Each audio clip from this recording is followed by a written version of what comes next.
ତ ଏଇଟା ହେଉଛି ଆଜ୍ଞା ଫତେଗଡ଼ର ପ୍ରସିଦ୍ଧ ପୋଡ଼, ବହୁତ ଟେଷ୍ଟି ଓ ସ୍ୱାଦିଷ୍ଟ। ତ ଆଜି ମୋର କିଛି ସାଙ୍ଗମାନେ ପ୍ରିୟଜନ ସାଙ୍ଗମାନଙ୍କ ସହିତ ବାହାରି ଯାଇଥିଲୁ ଫତେଗଡ଼ ଅଭିମୁଖେ ପୋଡ଼ ଖାଇବା ପାଇଁ। ତ ସମସ୍ତଙ୍କ ଇଚ୍ଛା ଯେହେତୁ ହେଲା, ତ ଇଏ ହେଉଛି ମୋ ସାଙ୍ଗ ଗୁଲୁ, ବିଷ୍ଣୁ, ଭୀମା, ଆଗେ ତ ମୁଁ ବସିଛି, ତ ଏଇ ମୋ ସାଇଡ଼୍ରେ ମୋର ଗୋଟେ ସାଙ୍ଗ ଯେଉଁ ଚଲାଉଛି ଗାଡ଼ି, କିଏ ପ୍ରଫେସନାଲ୍ ନୁହଁ, ଜଷ୍ଟ ଏମିତି ମଜା ଖୁସି ପାଇଁ ବାହାରି ଯାଇଥିଲୁ।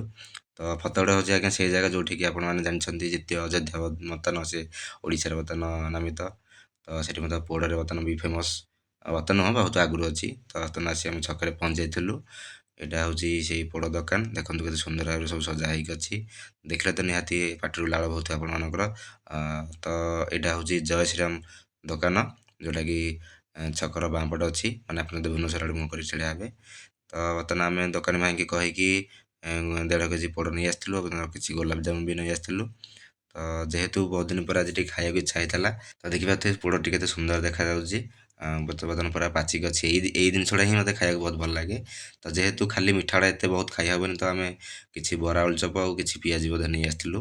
ଆପଣ ବି ଯଦି କାହାକୁ ପୋଡ଼ ଭଲ ଲାଗେ ଖାଇବା ପାଇଁ, ତ ମୋତେ କମେଣ୍ଟ ମାଧ୍ୟମରେ ଜଣାନ୍ତୁ। ମୁଁ ଯଦି ଚେଷ୍ଟା କরি ଆପଣଙ୍କୁ ପଠାଇବା ପାଇଁ। ଜୟ ଶ୍ରୀରାମ।